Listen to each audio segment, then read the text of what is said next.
Hello everyone and welcome to the Forge Within podcast, where we have real people telling real stories about how mental health has changed their lives, and hopefully together we can start shaping and changing the stigma around mental health. So before we get into today's episode, this week was originally meant to be a guest episode, as it is every single week, but things have changed, and instead of trying to replace it or force something, I want to take it as an opportunity to do something I've been meaning to do for a while, especially with the rebranding of the podcast since Christmas. And that's to sit down, feel grounded, and do my own episode. And actually tell my story in its fullness and honesty as well. Because when I'm in these podcasts, I talk a lot about mental health, about struggling, about rebuilding, but I've never really fully walked you through, especially the new listeners, where that drive came from. And if I'm asking people to be honest on this podcast, then I need to be willing to do the same. So this episode is just me. There's no guests, there's no distractions, it's just the truth.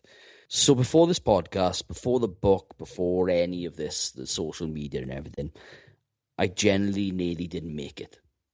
And we talk a lot about suicides and the impact that has on families. And I could have been one of those people that took my life. Luckily, I didn't. And I don't want to put that in a way to make things dramatic, but there was generally a few points in my life, not just one, where I generally couldn't see a way forward.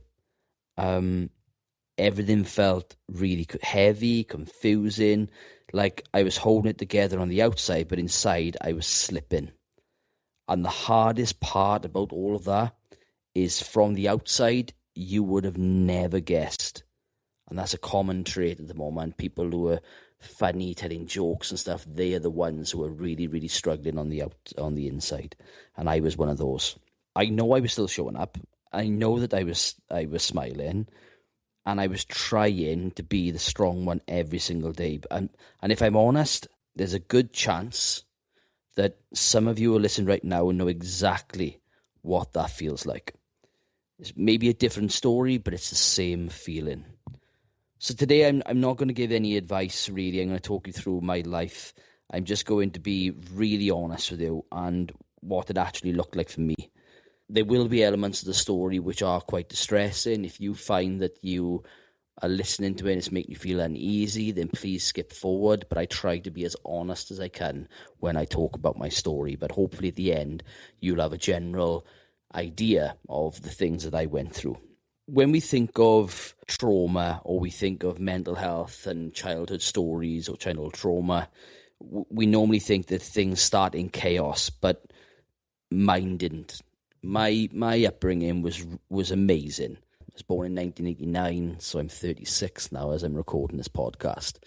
And my mother brought me into the world, and there's so much affection from all the family. First grandson as well, and yeah, it was pretty amazing. And unfortunately, when I got about 3 years of age, my mother and father decided that they were going to separate. My father had an affair, and it kind of fragmented the family. It wasn't a bad breakup. My mother and father still spoke. My father would actually come down every single evening and watch The Simpsons and me on the floor. Now, as much as that was really, really empowering and nice that he was doing that, it still sent a lot of mixed signals, even from the young age of about 4 or 5 years of age. They split up when I was 3. And I remember having a conversation with my grandfather saying, I had a dream last night that my Mommy and Daddy were getting back together. Are they getting back together? Is it my fault, Bamp? And you say, no. It's not your fault. It's just one of these things.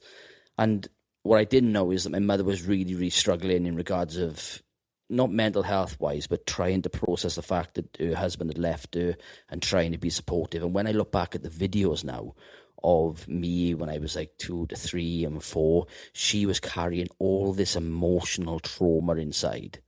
Yet she was the strongest person in the room, and she never let it show. And that's something that we all do. We all struggle with. But again, I wasn't really bad in regards to the life that I had. Got to about 6 years of age. I was short, I was fat, I was ginger, and I had a bowl cut haircut. Now, people who know me, nothing's really changed because I'm still short, I'm still fat, but now I'm bald and I got a ginger beard. So nothing's really changed. But as we know, children can be very, very mean. They can be very, very mean in regards to the way that they can sometimes point someone out and highlight the way they behave, the way that they act, the way that they look. And that was something that really, really had an impact on me. Big, big, big time. And I was bullied. I was bullied horrifically from the age of 6 to about 10 years of age. It was really, really bad. I was held down in a park. I was whipped with a windscreen wiper blade. That was one incident when I was in Southend Park, and I remember there was tons of people there. There was about 15, 16 people, and one boy had my arms, one boy had my legs, and they just lay me down and lift my top and just whipped me for about 30 seconds. So I still have my marks on my back, and my mother must have been in work, and I remember screaming for help. And people who don't know, down Southend in my street, there you had all the houses. There's about 30 houses in the street. And I can guarantee you one person was in that house and they could hear me and no one come out. And being prodded for being fat, humiliated, you name it. Don't get me wrong, there were times where I really had a good network of friends, but when I went out and they went home, I had these group of people who would torment me. Now, when we think of children today, they're on social media, they get picked on online, so the bullying carries on as you close the door. For me, my safe haven was at home. And I think from a young age then, I started really developing a negative approach to understanding me as a person. Didn't have a really good self-quality or identity, felt useless and worthless. I tried lots of sports, I couldn't do anything. I just didn't feel if I fitted in anywhere. Now, I did have, one of the big influences I did have was my grandfather. So even though my mother and father split up, my father and my relationship wasn't really strong as much as he was around. My grandfather took over that mantle of being my role model. And the reason I go back to that is that with him being a really strong valley man, ex-miner, he told me he loved me all the time, would always give me hugs and kisses and stuff. But he was a strong man, a very, very strong man, strong-minded, carried the family man, always being the face of the family. And I wanted to be like him. And unfortunately, I was taught, I think, not to talk about my emotions. And if someone hit me, hit them back. But I wasn't that kind of person. And I think that kind of disguised how I felt about myself. And it really did have that, I don't need to speak. I don't need to tell anyone. I don't need to tell Mum I'm being bullied. I'll just get on with it and hopefully the bullying will stop. But it didn't. It continued for 4 years. And I know at the age of about 9 or 10, I started having these really negative thoughts about I don't want to be here. I don't want to live anymore. I never talked about it, never spoke to my mother about it. Always had this big smile on my face, happiest person in the room. But inside I was really, really dying. And as I left year 6, I remember I was falling behind on my maths and English. So there was an option to do a 4-week summer school where you'd go into school and you would practice your maths and English and everything. So that's what I did. And during that period, I was fine through the summer. But because I didn't have that emotional break, I really started struggling. Was having these phantom headaches, was feeling panicky, was feeling upset, couldn't really grasp what was going on. My mother gave me time off school for it, and she gave me like 1 or 2 weeks off, and then that built into 3, that built into 4, and I was just a mess, a real mess, and I was really struggling. I managed to convince myself that I had a brain tumour. So I'm probably around about 11 years of age now. Convinced my mother I had a brain tumour. They took me down. I had like tons of tests, blood tests, nothing wrong with me. Went down, had an MRI scan. They couldn't work. They didn't see anything, and I'm still having these panic attacks. So we're going back now, 25 years we're going back. And as I now know, they were panic attacks. They were anxiety attacks, but yet there was nothing there to educate me, to tell me what actually was going on. And the doctors didn't know either. They just kind of sent me on my way. And over a period of time, after about 3.5 months, I went back to school. But that was the first moment where I knew that my mental health was cracked. Nobody asked me how I was feeling emotionally. Nobody asked me how I was dealing with things, what had happened, if I was being bullied, and how it made me feel, and then what was my identity like? Did I see myself as a good person? And I think because I was negatively just bombarded with being you're fat, you're ginger, look at you, nobody likes you and everything, I started to believe what I was starting to hear from people. And because then you reinforce that back up with not wanting to talk about it, because I wanted to be strong like my grandfather, it really, really did send that age. And I think if the internet was around and I could access things to understand how you would follow through with taking my life, then that would have been on the cards. Because, again, I was vulnerable. I was a vulnerable young child who had growing mental health issues from a really, really young age. And if I'm going to be really honest, I think that was the first time when I was 11, before I went back to comp, when I was really low, because I felt no one could help me anymore.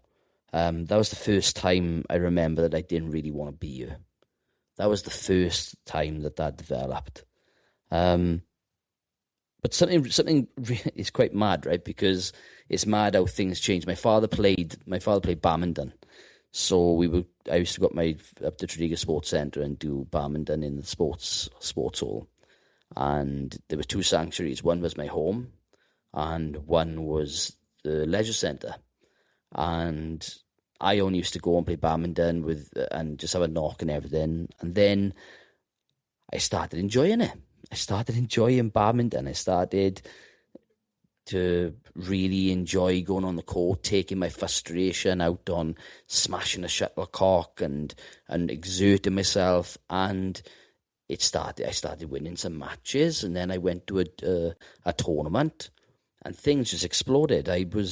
Within 2 months, I was in the Gwent squad for badminton, which then followed 12 months later. When I was 12 years of age, I got asked to play for the under-13s Welsh squad. And all the bullying stopped. Completely stopped. Everything. There was no bullying. I lost weight. I thinned out, as we do. I went from an ugly duckling into a half-beautiful swan, I would say, with hair. But yeah, the bullying stopped, and I started becoming the popular boy because I was doing well within sport, and I fitted in. And that's cruel to think that sometimes to be successful means that you can fit in society, and that's exactly what happened. But because I was having this renowned energy, say, for instance, that people liked me, it was my driving force. It was my medicine. It was my mission to prove to people that I'm no longer that fat ginger boy. So what started happening then is the overachiever mask. Now, I achieved for the period from 12 years of age to 17. I played for Wales. I won multiple titles, badminton titles across all of Wales. I won multiple doubles national championships. And then in 2005, I got awarded the Young Sports Personality of the Year and come runner-up to Mike Ruddock, the Welsh rugby coach, for the main category. And the funny thing was, the only reason he won that is because he won the Grand Slam in the same year as when Gethin Jenkins scored that remarkable try. I think it was against Ireland he made that try. And it was an incredible moment because I was always playing, I was always travelling over, and I had all this success. But what people didn't realise, and I think this is the scary thing, especially now that I have children, I look around, is that was all a disguise. That was all a disguise to kind of, not like paper, to kind of build on what I had experienced before, and I wanted to show people I was never doing it for myself.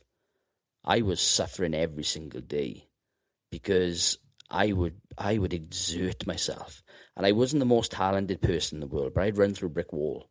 I would, instead of, I know some people who don't really understand badminton, I would throw myself on the floor and bang my head on the floor and then get back up.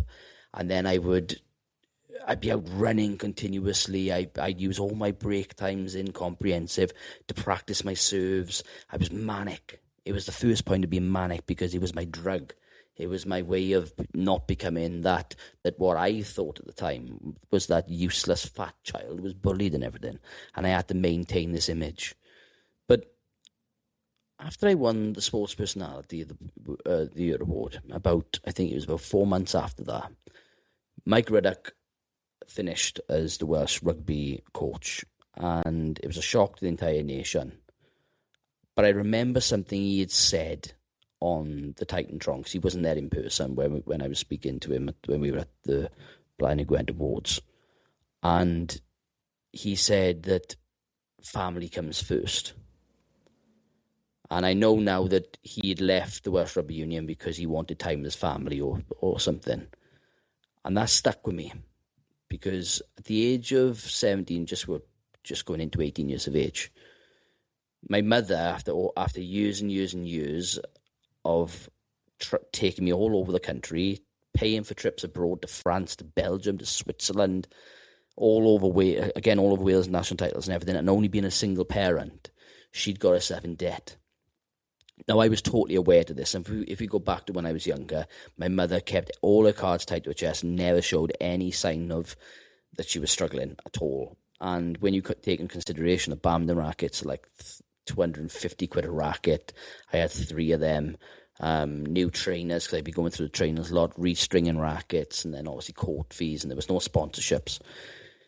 I can understand why. And I overheard a conversation with her and my uncle, and she said that I'm in a lot of debt, and those words that Mike Ruddock run deep inside me, and I went, I need to stop. I need to look after my mother and stop. So I went to my coach. I rung my doubles partner first, Ben Gorell. I rung him and I said, Ben, I need to stop playing badminton. I said, my mother's got herself in debt and I need to stop. I think it's time to just knock her on the head. And he was like, no, that's fine. You're staying going to university anyway. I think that'd be the best decision. It's a shame, but that's what it is. So I went, told my coach. He was a bit like, why are you doing this? A bit delusioned, really, behind the kind of concept. So I explained in the best way I could without like throwing mum under the bus and saying that she was in debt and stuff. Didn't really understand it, accepted it.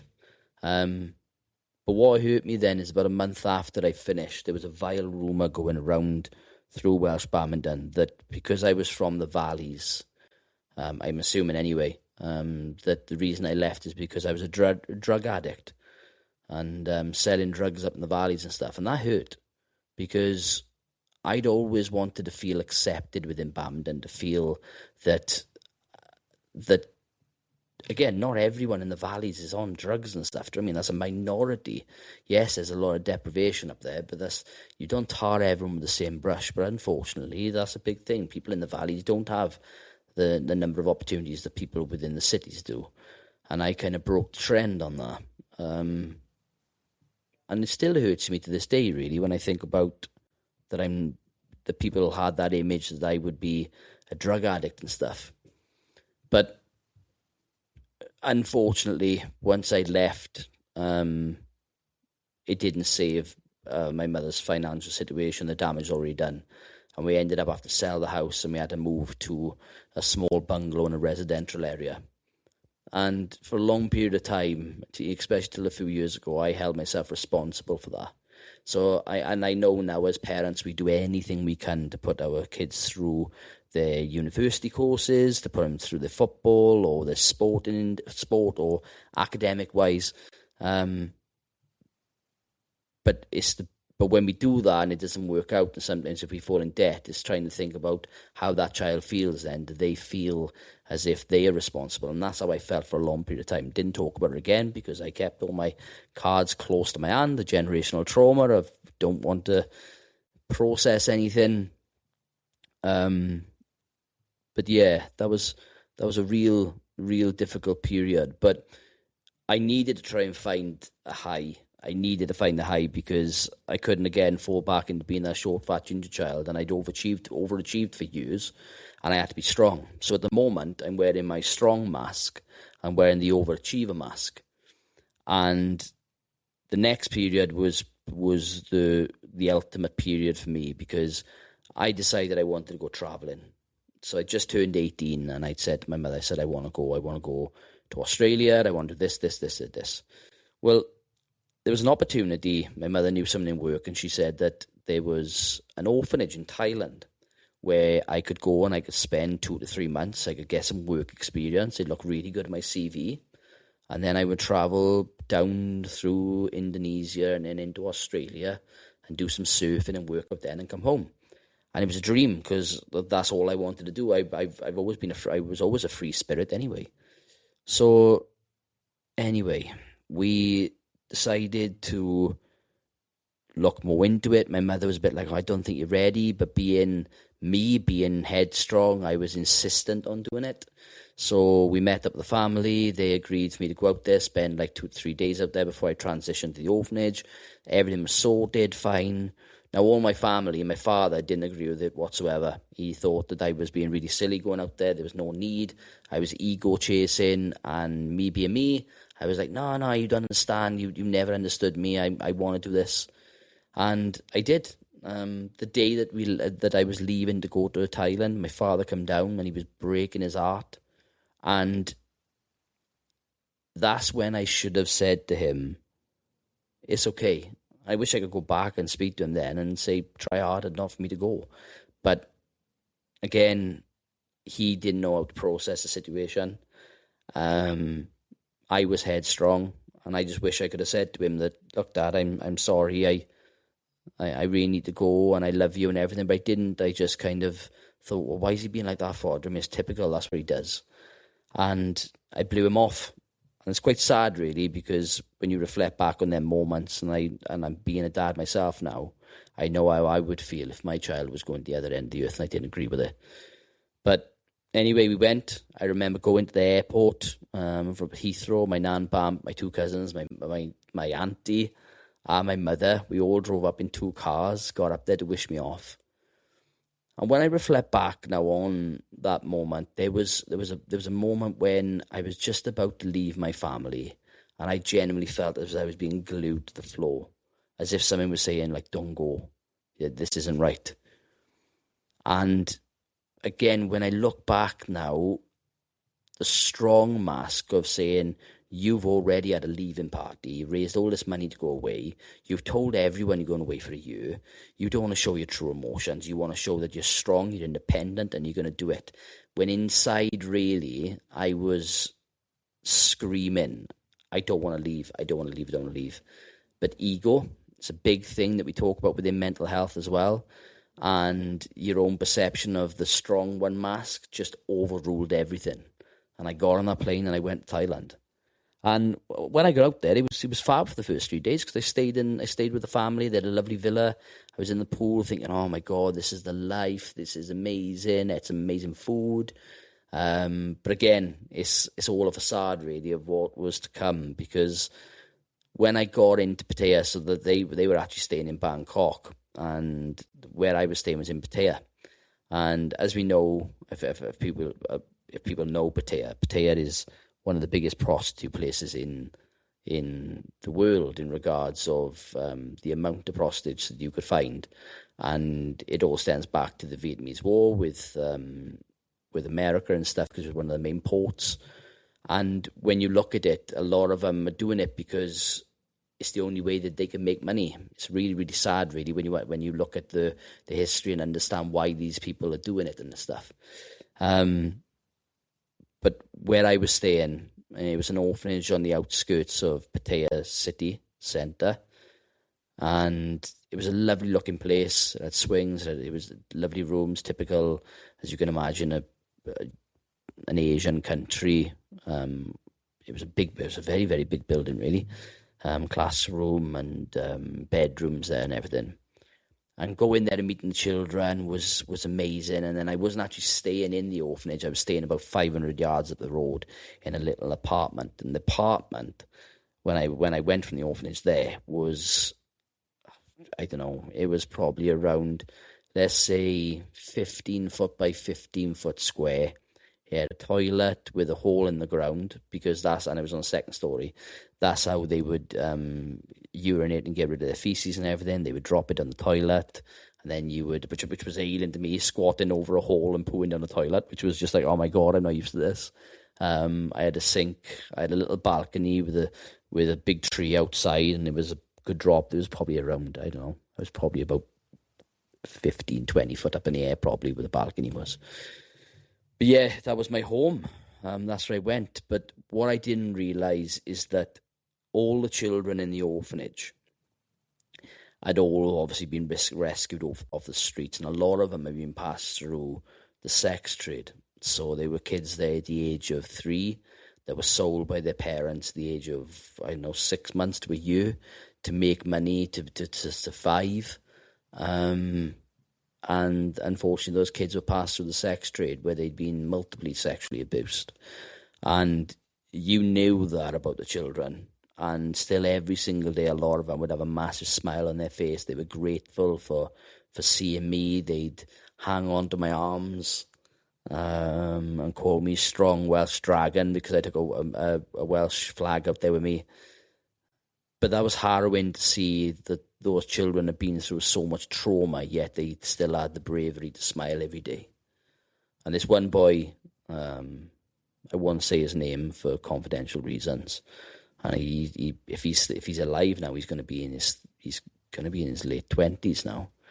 He was sold by his mother at the 2, was passed through the trade, and he'd been through about 45 times.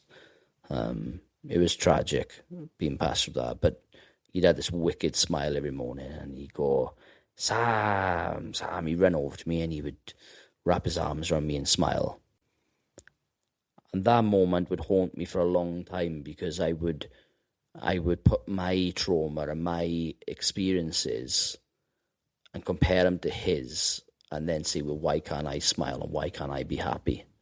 So I was using someone else's strength to negatively impact how I believed mental health was and how I should act.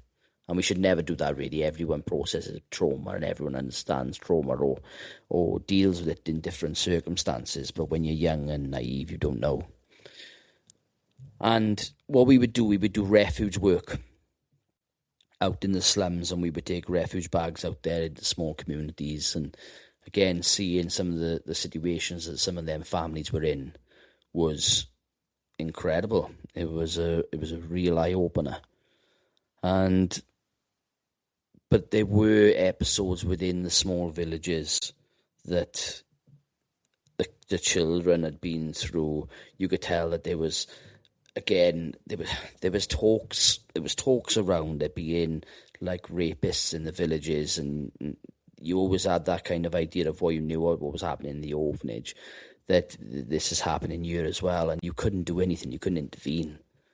And that was really heavy. And there was no Facebook back then, and there was no video calls, there was nothing at all. So in regards to communicating back home what you were experiencing, you could do it probably once every 2 to 3 days, because again, there were charges and everything. It was a lot difficult back then in 2007 to what it is now. We think we take everything, that's 20 years ago now, or 19 years ago, take it all for granted. But I didn't want to tell home how things were, what my room was like, and what I wanted to portray this image that everything was fine and everything was amazing, when really I was starting to think, I don't really want to be here. I don't want to be here. I want to leave. And I just couldn't, because the strong one mask was really, really, and the ego was so heavy, and I just didn't feel strong enough to do it. And then we also done refuge work in the prisons. Now, there was one day when we went to the prison, and these prison cells are very, very small, but there's multiple people in there. So again, we'll work off, again, we're going back a long time ago. But we'd have a room 15 foot by 15 foot, and in there there'd be about 15 to 20 people in there. Now, the sanitary system is horrendous. There was a singular toilet with the drain coming down to the middle, and the men just looked destroyed. And I'm not religious, but the people in the orphanage, they were run by pastors.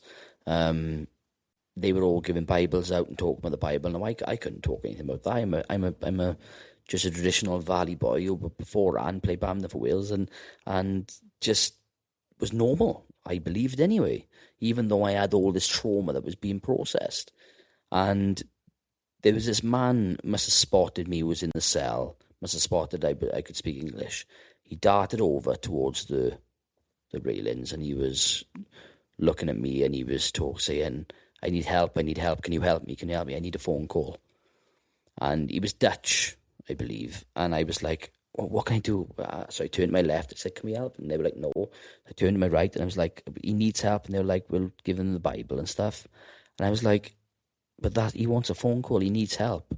And he was begging me, please, I need the phone. He said, I'm in here because, again, if it's true or not, I don't know. But he said that and I know it's a common thing now, if your visa runs out, even after 2 to 3 days, if you don't cross the border into Cambodia, Vietnam or Laos, you end up being put in a cell because you're in the country when you're not supposed to be. And he was begging, and I kept saying, I'm sorry, I can't do anything. And after a while, he realised that he couldn't do anything. And it looked as if I had sucked the soul out of that man. And he retreated back into the cell and slumped into the corner. And now those images of his eyes, of how big and how empty his eyes were, knowing that I couldn't help him, to this day, when sometimes I sleep, I see those eyes and the feeling of helplessness, of that I can't help him. And that again played on my psyche, of that I couldn't achieve anything and I couldn't help anyone. And then the most traumatic thing happened to me then. So bear in mind, I'm 18 years of age now, and I'm trying to process this all on my own. People at the orphanage, they would use God to help them through them difficult times. I didn't have anyone, and I kept everything inside. So we talk a lot about the bottle of pop scenario, where you shake a bottle of pop, and before long the top blows. And this is what was happening for me. You had you had the childhood trauma, you had the overachiever, the self-image, the feelings of I failed my mother, and it all just started building and building. And we were on our way back from one of the slums, and this woman was on the side of the road, and she had a baby, and she was crying, and she was hysterical. And she got in the back of the cab, and there was just so much noise, and sometimes you get disoriented, I think that's the word, with what's going on. And she handed me this item in, and it looked like a blanket, and I remember being held in my hands, and there was just so much just shouting and driving fast to get to this hospital. And when I looked down, I didn't realise the time it was handing me, but I knew it had weight and it was cold. And I realised it was a baby. And that moment probably only lasted 7 seconds, probably. But it felt as if it lasted an eternity. And the baby was up my arms. And there was lots of, again, Thai language, crying. And I just remember stood there. First it was in my hands, then it was out my hands. And I just sat in the cab wondering what had just happened. And we got to the hospital. They rushed in. We come back out, and you could tell that there was an emptiness in the air. There was no communication or talking about what had happened. I think everyone was trying to process their trauma. And the way I kind of think is that the baby, with what I couldn't understand at the time, but I believe that the baby was dead in my arms. And that destroyed me. Because I didn't know if I was responsible, 18 years of age. What should I have done? Could I have done anything differently? Should I have noticed? Should I have done CPR? Should I?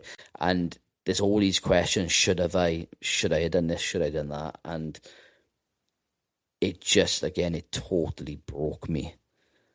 And I remember going back to my hotel room that night and I didn't sleep at all.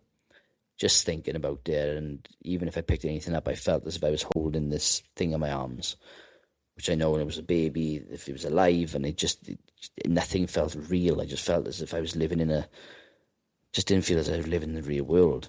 And when we got back the next day, then I was doing a basic English and maths lesson. And I was sat on one of the chairs teaching one of the kids. And I felt as if the chair beneath me was sinking and I was sinking too. My tongue went white. And as I'm talking now, I could feel the anxiety because my tongue's going white because we're going back there and my hands are sweating. And yeah, I remember just feeling as if I was sinking through the chair. And then I started feeling panicky and everything seemed dark. I couldn't hear anything. Just this feeling of dread and pressure. So I need to go to the toilet. So I got up and went to the toilet to just splash some water on my face. And it stopped. That's really strange. So I went back to the room. I went back into the lesson, sat there for another 5 minutes, and bang, it happened again. This time it wasn't a minute, it was like 10 minutes. One of the people come over and knocked on the door and says, "Sam, you okay?" And I was just like, no, yeah, I'm fine. And I think it only lasted about 10 minutes. I managed to calm myself back down and, do you know what I mean? Again, water on my face, just trying to process things. And it kind of, that moment was the starting point, I think, for the bottle to start releasing pressure and me stand the brake, because something stupid happened then. I mentally realised that it was all too much for me and I needed a break. I really needed a break away from things. I needed to just leave. I needed to get away for a week, just anything. So I told the orphanage that I was going away for a week, just do a bit of travelling, go up the Koh Samui, down to Koh Samui, and or Chiang Mai, which is up north as well. Anything just to get away. And I told my mother and everything the same thing, that I was going away for a few days, and I'd let them know then what it was like. So the signal's going to be bad when I go up north, so I'd send lots of pictures. They were fine. They believed everything was fine. And I took myself back to my hotel room in order to leave. So I've set myself up now because nobody knows that I'm in this hotel room. Because my mother thinks I'm in Chiang Rai, and the others think I'm gone, so there's no need to come and check on me. Now, this moment now is, to this day, 19 years on, was the moment where I don't know how I walked out of that hotel room, out of that apartment room. I shut the door, and that wave of emotion come back tenfold, to the point of it destroyed me, because if it was back here, I probably would have been sectioned. Because I was pacing continuously, I was banging the wall, I was falling to the floor and collapsing. Anything I drunk, I was vomiting back up. I had like packets of soup there that I was trying to have. As soon as I'd done that, I was being sick and I was coming out the other end. And stupidly, I took flu capsule plus tablets out with me. And I didn't know that I'm now, which I do know I'm hypersensitive to caffeine. So I was up in the dose then of taking caffeine as well. So that was amplifying. So my anxiety was totally out of control. I didn't sleep for 5 nights. So I'm still in this hotel room now. I didn't drink, so now I'm hallucinating. I would walk outside on the balcony totally naked, pacing back and forth, falling on the floor. And I think people out there, if they did see me, they just thought, this man's insane, just leave him alone. And I just broke. I was having these images of just violent images of what was happening to the children, about the dead baby. I was seeing dead children, you name it. It was just horrendous, and I totally just, my body was shutting down. and it all got too much. So on my wall, and what I talk about now is kind of graphic, but on my wall I had pictures of everyone, and I decided that was it. I didn't want to be here anymore. So I took down all the pictures from the wall one by one and told them all I'm sorry whilst just pacing around. And there was no washing line or anything, so washing line, you could obviously purchase out there to go around your washing line. I'd purchase some of that and hang it up from one end of the room to the other end of the room, and I would hang my clothes on there to dry, and then I put them under my mattress to sleep on in the night, then to press them so they would be somewhat ironed. So I took that down, I took it up to the balcony, I made it loose, I put it around the tree which was in front of me, because one of the branches was literally protruding into my balcony, and I left a picture of my mother last, and every time I talk about the next bit, I think but I think it shows the importance of what does come next, is I stood on the balcony with the noose on my neck and the picture of my mother in one hand and the phone in my other, and I remember saying, I'm so sorry, Mum. I'm really sorry that I'm not going to be there for future birthdays, for your future birthdays.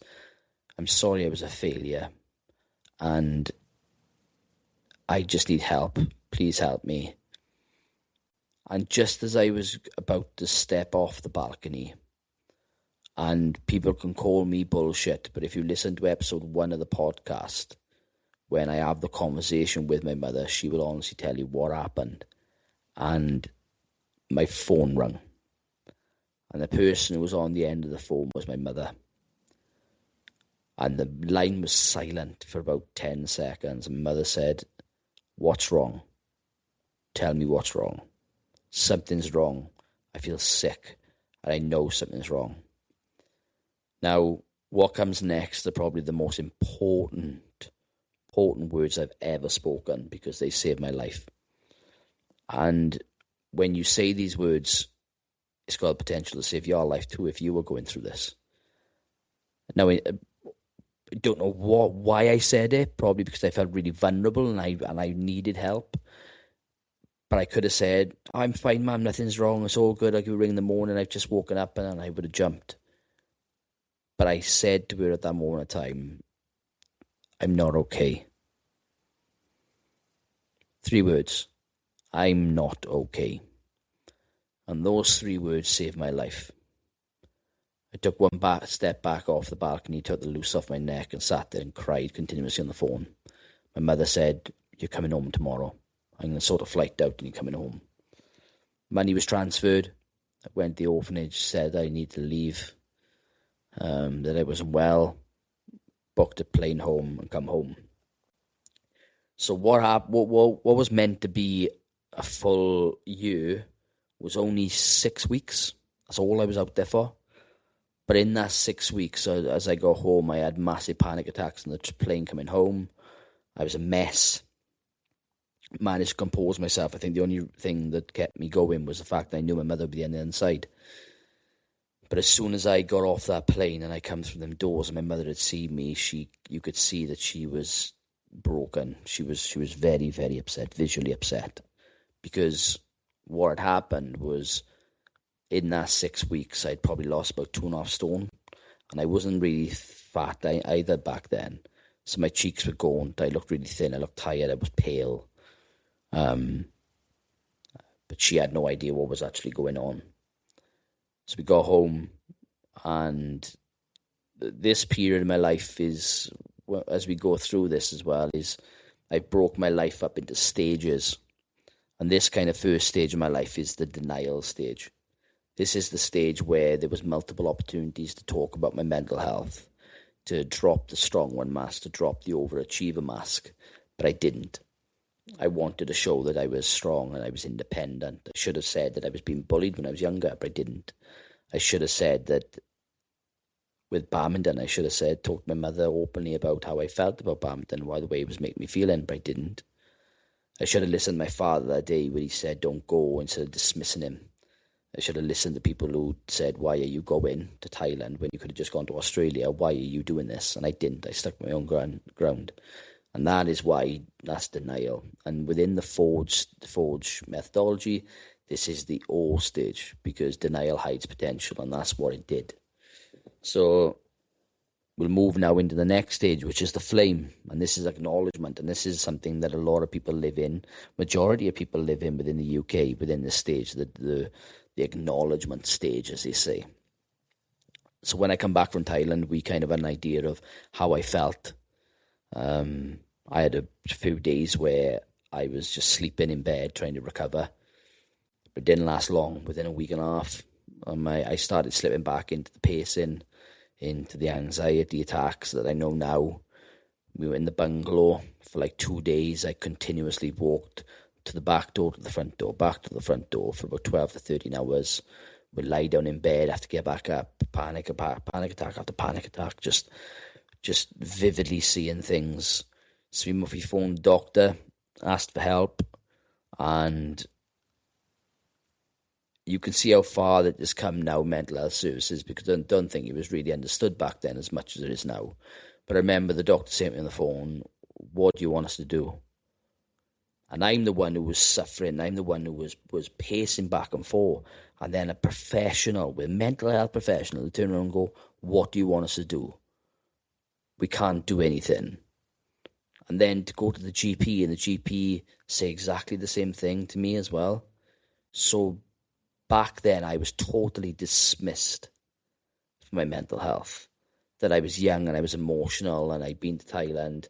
Nothing in regards of, was there any traumatic episodes that happened out there? Nobody sat me down to actually talk about anything, apart from me having a conversation with my mother, and not to this depth of what I've gone through so far on this podcast. She didn't know half of it. But no one asked. And if it wasn't for the amazing family that I had, I wouldn't have got through it. My mother was there for me every step of the way. I went to work with my father for 1.5 years, and I would just dip back and dip in, dip out. I used alcohol, massive amounts of alcohol. I go out on a Thursday, Friday, Saturday, drinking every single week, just getting absolutely blotto out my mind and just making stupid mistakes. Wasn't being me. The way that I treated people, the way that I treated girls especially, because I wanted to try and replace that love element within myself. And when I look back now, it kind of disgusts me, the way that I used to act. Just total manicness in the way that I would process things. And then I had the opportunity then where things started settling down, and I thought, right, I need to make a career change. I need to do something. Still hadn't had any help. So again, I think I slipped back into this overachiever mask, wanted to become a nurse, learn disability nursing. So I went to Astra College, done a year, won a Gareth Learner of the Year, excelled in everything again, pushing myself outside in brackets because I wanted to prove to other people. Bear in mind, I've identified that there's something wrong with me, but I'm still out drinking every weekend. I'm not doing anything to protect my mental health. Don't even know what mental health is, but I just know that there's something there, and I suffer a bit of anxiety. I haven't done any research into it, no grounding techniques, nothing. So this is why I'm acknowledging the issue, but I'm not doing anything about it. And this is what a lot of people are doing. They just, I don't know, yeah, I struggle, and they still go on the weekend and get pissed on the weekend. And that's unfortunately what I was doing. But I passed going to university, done my first year, which was amazing. Got halfway through my second year, and my grandfather was diagnosed with cancer. And as you know, my grandfather was one of the most important, he is this day, he's the most important, one of the most important people in my life. Incredible human being, and has taught me so much.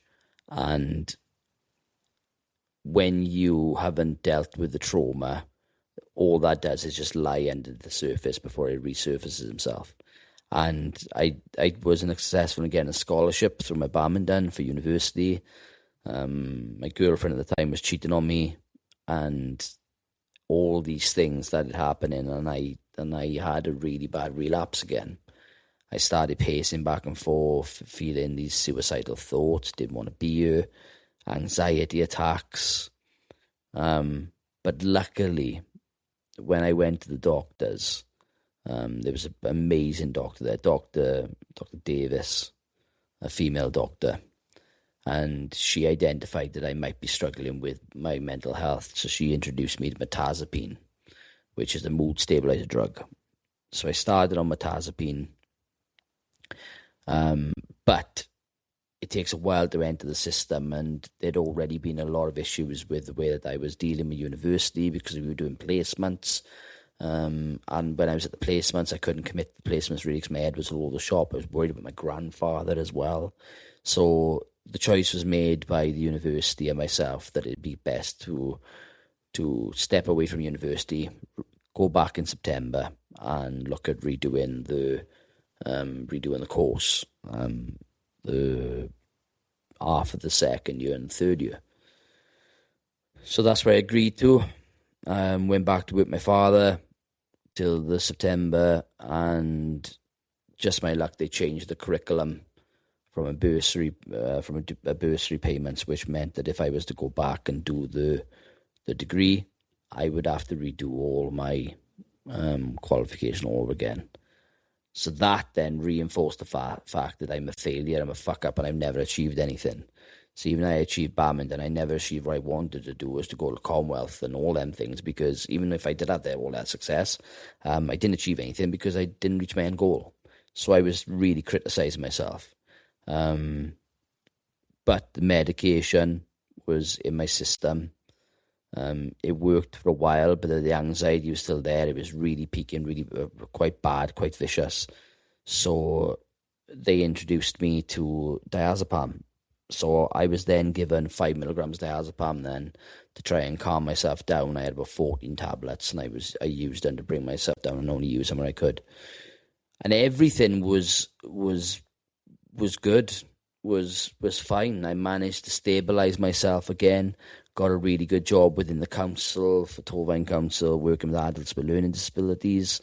Really started progressing. So all of this happened then 2000 when the relapse happened. It happened in 2012-13. So managed to get myself again a really good job.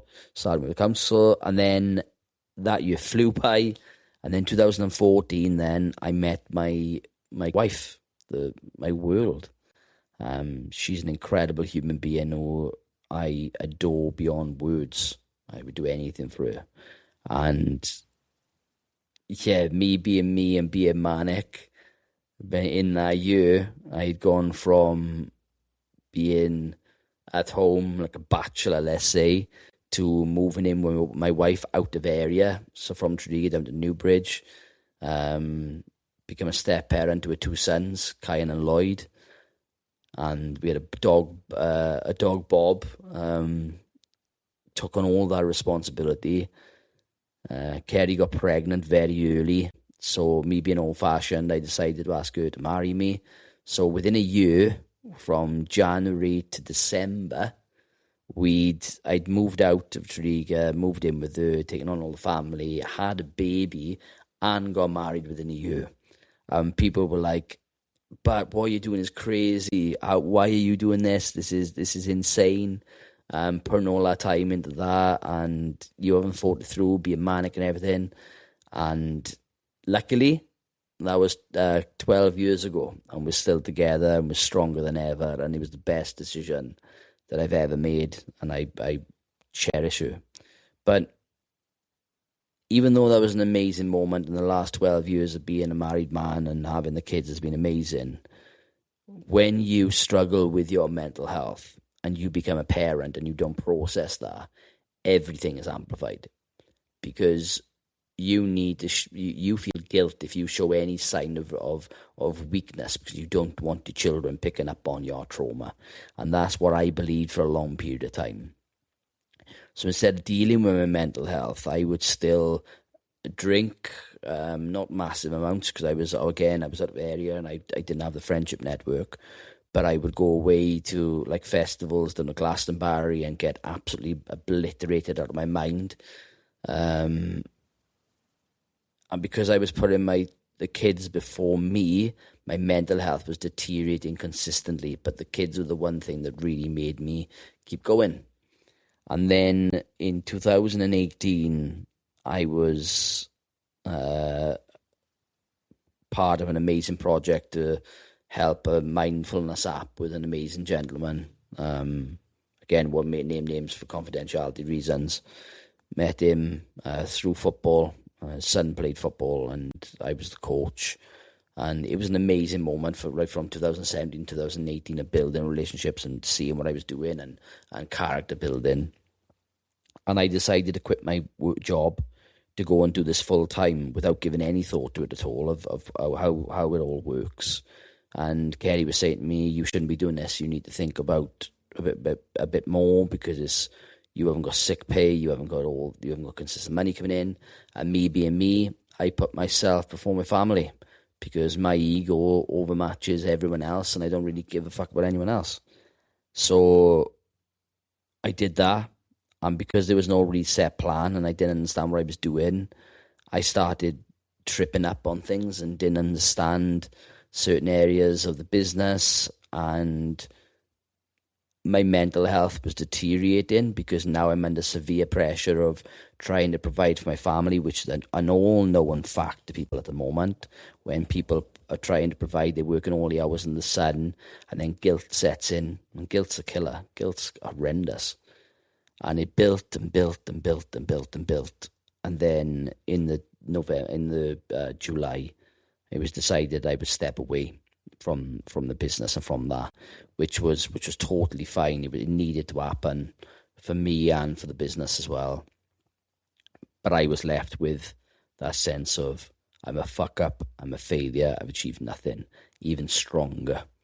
I went to work in Asda as a delivery driver, but my money now was way, way less. And Kerry was using her finances to pay an awful lot back into the house, the food shopping, and all my bills were just going out on the stuff that I had accumulated in direct payments or studio cards for during that period of time when I was working with the council and everything, and now I couldn't afford it. So we were falling in debt, so the guilt was kicking in, and I was just deteriorating mentally. Again, really clinging on now because the strong one mask is, it's really tight, and it won't let go, and I was just trying to hold on with every ounce of strength that I had. And we were going away. We'd planned to go away for our anniversary to Gran Canaria. But prior to that, I'd come to this conclusion where I'd been on metazapine now from 2009. I was on metazapine, or 2010, until 2018. So I'd had this tablet in my system every single night for 8 years without fail. It has a sedative quality to it, which allows me to go to sleep very, very quickly into a deep sleep, and then so my body starts waking up then about 5-6 o'clock in the morning. It would help with the nightmares and everything, and it'd stabilize my mood. So it's like being addicted to a drug then, but it worked with me to a degree. And we'll talk more in a bit now about why just taking medication isn't really the goal for it all. You need to combine other elements. And I went to the doctors. I said to the doctor, look, these tablets are not working anymore. We need to change the tablets. After a bit of discussion, they agreed. They said, you've been on a long time. Maybe it's not working. So they changed me from metazapine to trazodone. Trazodone's another part of the diazepam family. Now I was supposed to wean myself off them. Did I wean myself off them? Did I fuck? No, I did not. I was so ignorant in my own my head that I needed to change. So instead of weaning myself off, I decided just to stop. I went straight on my trazodone. And 2 days later, I was jumping on a plane to go to Gran Canaria on a holiday with the wife, with a new drug in my system, no diazepam, emergent diazepam, because I knew best. And as you can imagine, what it did subconsciously, when we deal with trauma and you put yourself in that traumatic experience, it all starts happening again. And you think you're back in the same place. So after 2 to 3 days when I was out there, the tablets are not working. They're out my system. I got these new tablets in my system, which make me feel worse if I get better. So I start really, really struggling. I feel as if I'm back in Thailand because I'm in a foreign place and I can't escape and I can't get home. So the anxiety builds and builds and builds. And in that process, I need to make sure that I'm being strong for Kerry and not to show her. I don't want to be manic out there. I can't just go home. So, yeah, until the rest of the week, I was struggling. I become a lot stronger in trying to mask it all, but I was really, really, really struggling. Really, really struggling. The point of my mouth felt like my teeth were falling out of my mouth. It was just, all these thoughts. I was looking up at the street lamps and seeing luces from the street lamps. Just shutting down mentally. Really, really struggling. And then when I got home, my mental health really started deteriorating, and I was really suicidal. I just didn't want to be here. I couldn't cope with it. I didn't want to go through all that again because, again, I just thought, this is killing me every time I go through this process. So, and what we don't talk about is the impact that has then on your family, because as my body was really starting to shut down, my mother had to come down in the mornings to help out to put the kids to school because I was still working. I was still working as a delivery driver with this massive mask. I shouldn't even be going to work because I was seriously ill. I was seriously mentally ill. Really, really bad. And I'd come down one morning and I was at the bottom of my stairs and I had shit myself and peed myself because I just had no energy and anything. So my mother had to walk into that. Now that guilt of feeling that luckily the kids don't remember it. And if they did, they haven't approached me on it and everything, as much as I'm really honest with mental health. I don't think anyone's seen it, but that image of, I just didn't care. I just didn't care about anything at all. And it got to the point, as much as my wife Kerry was so supportive, she just said it was on Christmas Eve. And she said to me, look, I can't do this now. The kids got Christmas, and this is the important thing. You need to focus on that, which I don't blame her one bit for doing. I really don't, because, again, it was selfish that I was feeling that way, especially on Christmas, and taking Christmas away from them. But unfortunately, it set me down the road of, fuck it, I'm done then. So I went and bought a couple of boxes of paracetamols. I had them all stored. On Christmas Day, I decided to go around all my family and say ta to everyone. Went to my brothers, went to my uncles, went to my nans, went to my one nan, went to my mum's. My mother could sense that something was wrong because the way that I was acting, saying I'm struggling, mum, and everything.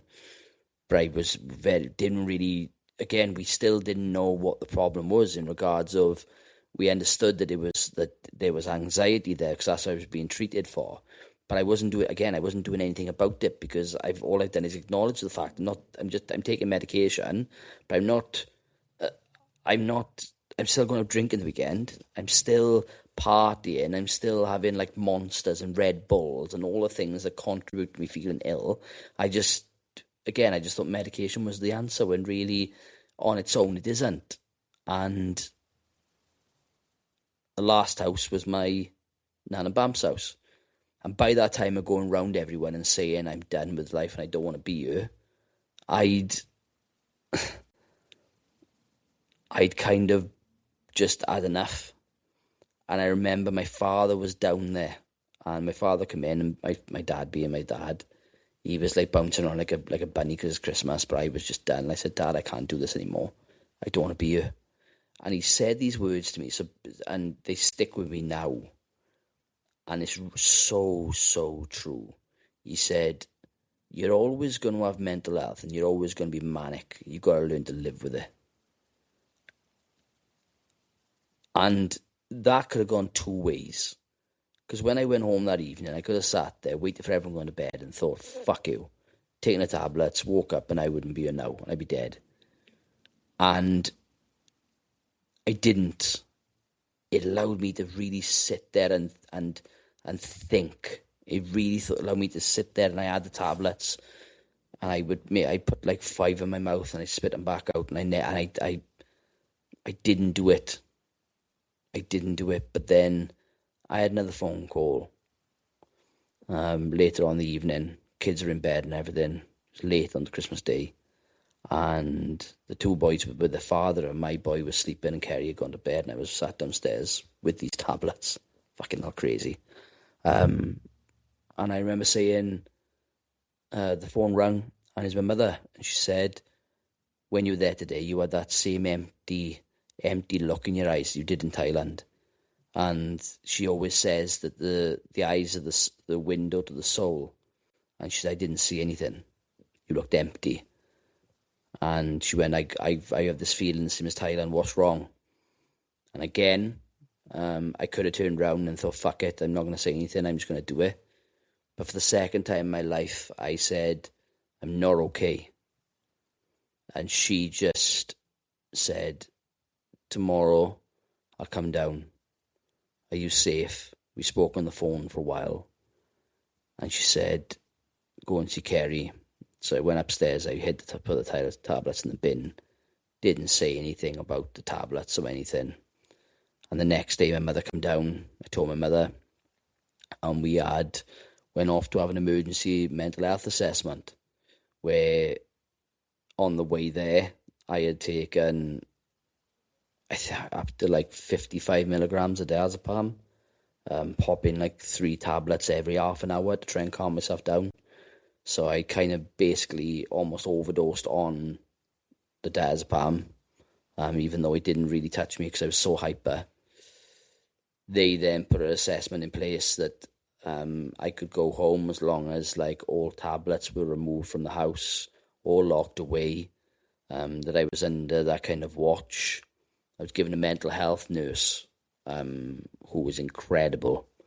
But that moment, all the way up until that moment, that was the acknowledgement stage. The flame distorts the denial. It causes cracks, and that can be really destructive.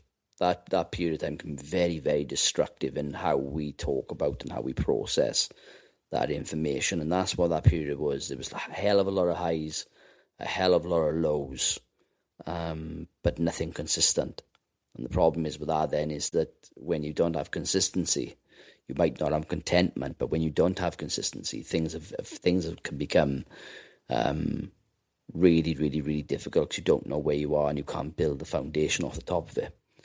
So I knew that in order for me to move forward and to survive the next one, because I couldn't go through another one like them, I had to put something in place. I had to do something. I had to change my life.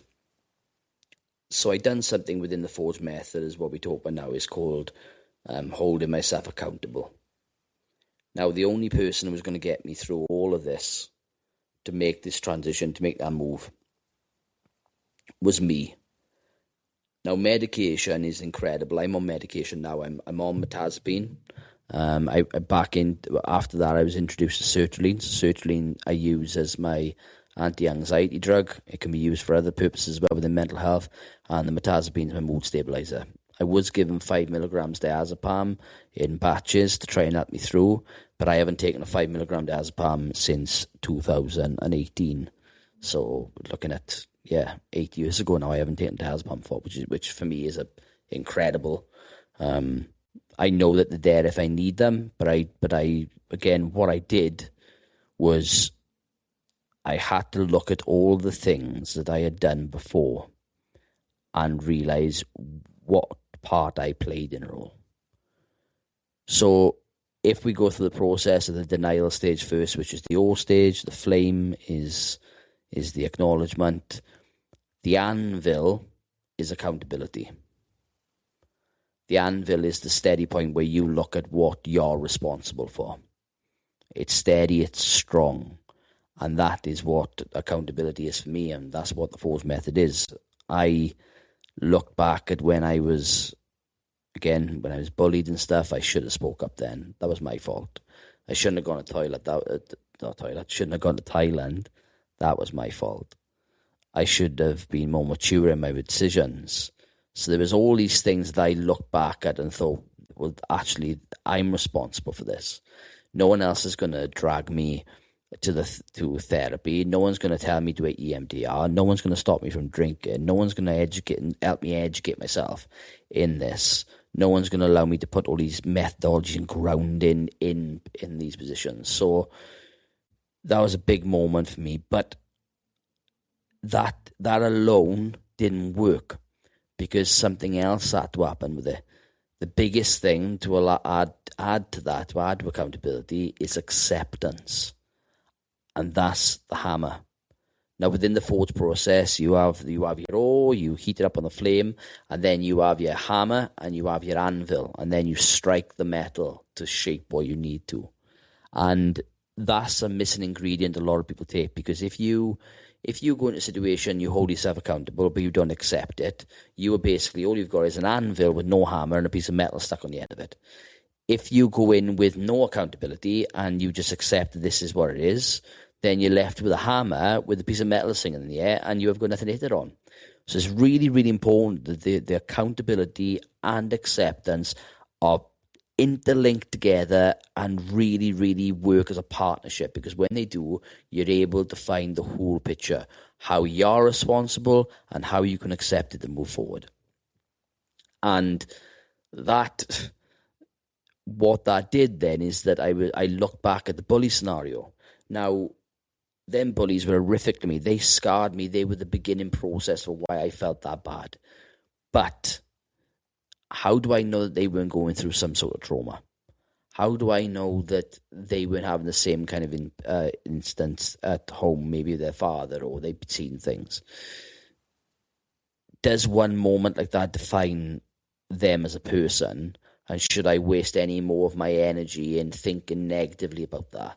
It takes an incredible amount of time and focus to accept that. But as soon as I did accept those scenarios, accepted the fact that, yes, those children in Thailand went through horrific things. Yes, the baby died in my arms. But did I know it died in my arms? But the way that I processed it is that, yes, it did, because I held myself responsible. Nobody's going to know that. Because I don't know if the baby's alive or dead, because it went there. But all these things that had happened to me, I had to accept them. Because when we are in this present moment, that is all that matters. Being in this moment right now is all that matters. You can put all your energy into what happened, or into what's going to happen tomorrow. It's going to bring anxiety and stress. If you think about what you did yesterday, you're going to be living in the past. You don't need to. You live in this moment now. And that's what happens when we accept we're able to move forward. So what I did, I accepted the fact that I had a driver job. And I had to maximize it. I had to utilize it. I had to think what I'm going to do. So I embraced it. Now, the best way for me to really kind of develop forward now, which is when I look back, for 7 years, I developed as a driver. I worked for Asda's for an additional year after that. I then went into my class 2 and then on to do my class 1. So for 7 years, I drove as a professional driver. But in that time, I didn't listen to almost no music at all. All I did was educate myself. I have listened to hundreds of books, on free books, books about mental health, studies about mental health, psychology, therapy sessions, influential people talking about their mental health, how they've overcome it, success stories, all these things to try and have a better understanding of my mental health. What will work for me? There was a lot of things that didn't work for me. There was a lot of things that have worked for me and continue to work for me every single day. And that's all down to me being in what I call the quench stage. Now, the quench stage, when we go through the forge process, that you need to quench your blade. You need to quench your tool, otherwise it becomes brittle and snaps. And that's the stabilization period. Now, during this period, once you've accepted and once you've held yourself accountable, you were then able then to go through a period where you start implementing all these different actions. You cannot go from, hey, guess what, I've accepted and I've held myself accountable, guess what, I'm cured, I'm done. Because you got to put an awful lot of work into it. You need to make sacrifices. I can't go on any boys' holidays. I can't go out and drink like I used to. Maybe I'd have like 1 or 2 pints, but that's it. I don't drink anymore. I learned that meditation is incredible. People take a piss out of it and think that it's really, really hippie-ish. It's incredible to ground me in this moment. I wear Crocs every single day. Every single day. And people go, oh my God, look at your Crocs, you look so weird. What people don't realize is that what I learned through Crocs or wearing, being bare feet, it grounds you. Whether you're on grass, whether you're on concrete, if you are having a moment, it puts you back in this moment. And these things that I picked up through self-studying, therapy sessions, talking to people, engaging in conversations about my mental health, talking to my family about it, talking about my close friends. My close friends they accept me more now with my mental health, and they don't, because it explains the behaviours of what I've had, of the way that I experience. Sitting down with my children and talking about my mental health with my children was one of the greatest things I'd done during that period, because I didn't carry that shame. They then accepted me for who I am. So if I come home and I was having a really, really stressful day, they would know Dad needs his time. Dad needs his time on his PlayStation because Dad struggles. And that doesn't make me weak. That doesn't make anyone weak if you think that you are weak-minded because you're talking about your mental. It doesn't. It makes you human.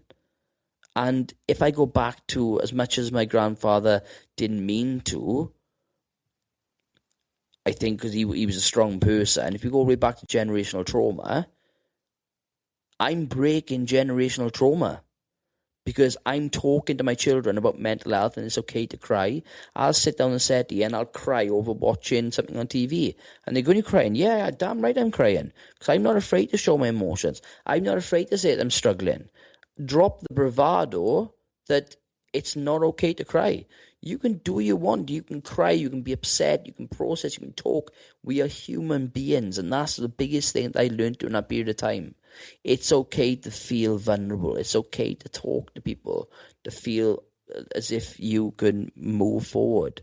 So that 7 years, that stabilization period, was the greatest period of my life, because it was just educating, accepting, embracing who I am. Because now what I realize is that as much as I love my children and I adore them, I love my wife, I love my family, I adore everyone, but the most important person in my life, on a different scale to how I believed before, is me. Not because of self-gain and self-gratification and all that bullshit and everything. It's down to the simplicity of, if I cannot be the best version of myself, I cannot be the best version for them. So I invest time in myself. I meditate. I wear Crocs. Take the piss out of me if you want. I read. I educate. I'll have them moments where I game.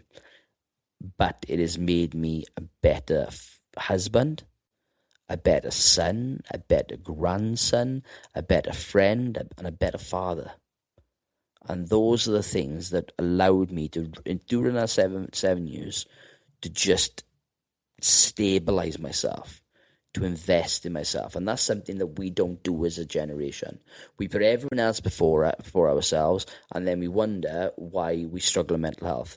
And then we use negative coping strategies because we don't know that the good coping strategies are the ones that will help you, because we want to follow the trend for everyone. So if you were suffering really, really bad with depression and anxiety, but then you want to feel in with everyone, so you decide to go to Cardiff on a Saturday night, get absolutely pissed out of your mind to forget about everything, and then you feel suicidal on the Sunday and the Monday and the Tuesday, guess whose fault is it? It's yours. Because you have a choice. You can hold yourself accountable and accept the situation you're in and do something about it. implement. And I know that sounds really, really harsh and everything, but that's the honest truth. The honest truth is the only people who are going to get yourselves there are yourself. It starts with you and ends with you.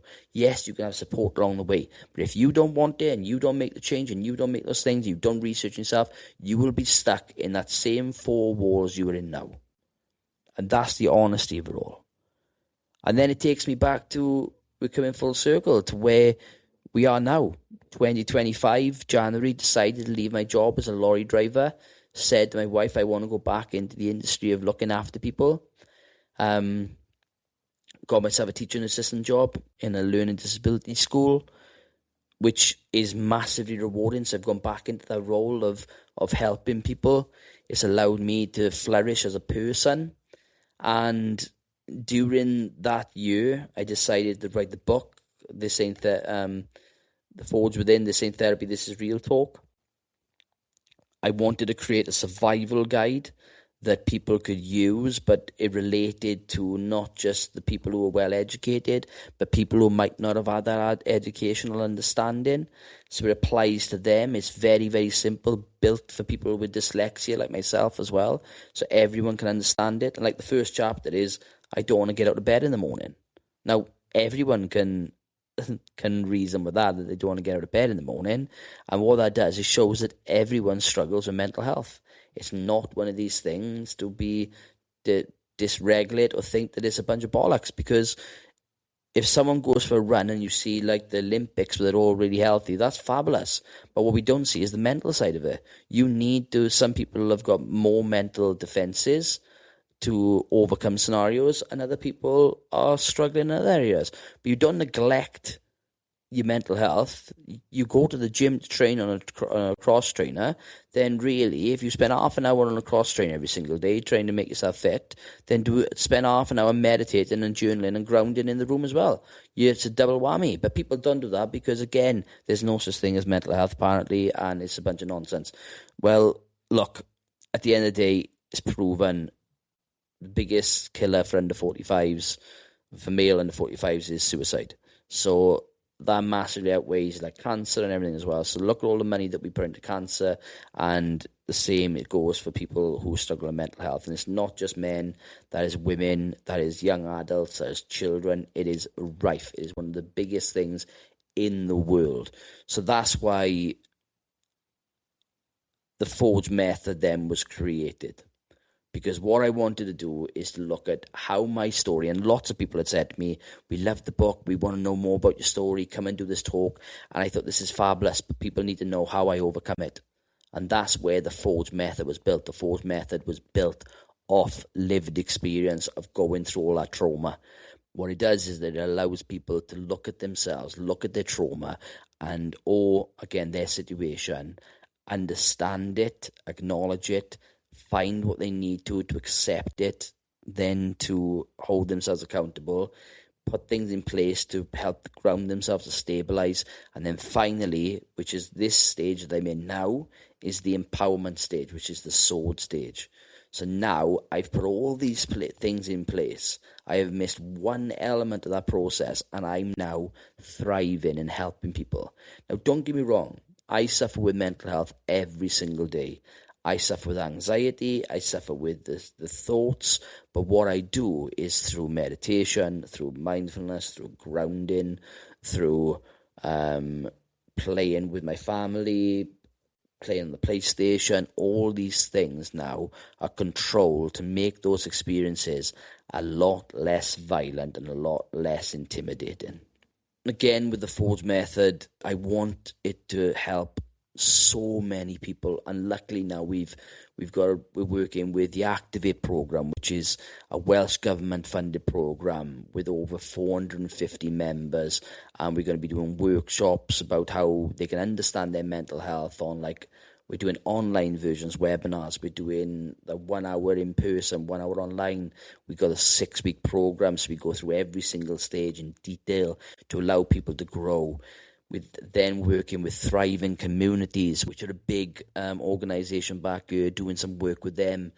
Then talking in the in Cardiff City Stadium around suicide prevention, how the Forge method can help with that. So the Forge is growing at an astronomical stage, but one of the most important things that I do is this podcast. Because this podcast has helped so many people understand their mental health and the fact that they're not alone. And the reason that this podcast was made, and I understood the power of it, was I used to do a lot of TikTok videos and stuff when I first started. I don't do as many now. But I got into a TikTok room through the DSD community, and I was speaking to someone within the community. Again, won't mention his name for confidentiality. But I was talking about Thailand, about what had happened with the child prostitution and the things that I seen. And I started after a while, when no one can relate to it, that I started thinking I made it up. And which you do, because again, you've got nothing to go off. You just start thinking it's all a dream. And this one man come on, he said, Sam, he said, I've been there, I've seen it, and I know exactly what you're on about. Now, that validation allowed me to explode with emotions. I cried because someone had heard me and understood me and experienced it, that it all felt real. And I realized that with stories of lived experience, whether that's childhood trauma, whether that's mental health breakdowns or domestic abuse, there's so many areas, someone will listen and someone will get the strength that I had in that same conversation I did with a man with Thailand. And that's what it's all about. It doesn't need to be big A-list celebrities. It doesn't need to be these big doctors. And as much as I speak to a lot of doctors through the week and everything, through Teams, it's all about the people who sit on the sofa on a Saturday night, work 9 till 5, and they don't want to talk about their mental health. How do we change the stigma around mental health? And I believe through lived experience, conversations, real honest conversations, we can make that change. We can lift this generational trauma, and we can really embrace the fact that we need to look after our mental health, and we don't need to look at someone differently because they process things different in the mind.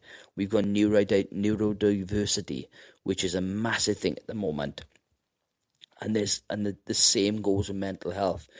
We need to accept people for who they are and put better provisions in place. We've got 1.5 million people waiting on the waiting list to see mental health. People are being dismissed because the NHS is in a tiz.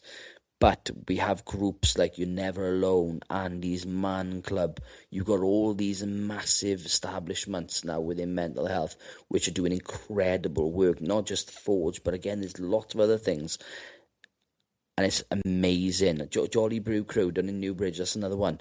Yes, we're doing it. We're working together to find that aim, and we're not going to help everyone, but everyone needs to chip in. Everyone needs to put their view and their stamp on it as well. So that's where we are at the moment. Again, I'm not defined by what has happened. I'm continuing to do the podcast. We've got guests booked in every week, and like I said, unfortunately, our guest there had an incident where she couldn't come on, but she'll be on later on now in the year. I'm going away now next week, but we've got guests coming out every single week again, so that's incredible. We've got the workshops working as well. We got the program now with workbooks now for people who want to book on the course, so everyone looks professional to guide you through it, and then you have the live talks as well. But I'm going to keep doing this. This is my new life mission, because again, if it only helps one person, that's all that matters. And I just felt that I needed to put this episode out there because there's a lot of new listeners who don't understand the voice behind the voice who interviews people. But this is my story. This is me. This is who defines me. There will be other scenarios going forward where I will find tricky days. I'll probably have another relapse. Hopefully not, but if I do, I'll be well prepared for it, because what I've done through being honest and talking about my mental health, I have been able to accept who I am for the first time, and not only accept him, but love him. Whatever shape I am, however hard I work, for however I speak, I love who I am, and I love my family around me, and I love the feeling that my trauma or my experiences have given people the strength to start their journey and become better versions of themselves. So again, I just want to thank everyone for tuning in. Our listener count is climbing. Funny thing before we go, I woke up this morning, was on Pod CEO, and an alert, top 100 in the world. I was like, what the fuck is happening? Whoa, that's not happening. I was like 250,000 in the world last week. What's happening? So I looking at it, I thought, oh, that ain't right.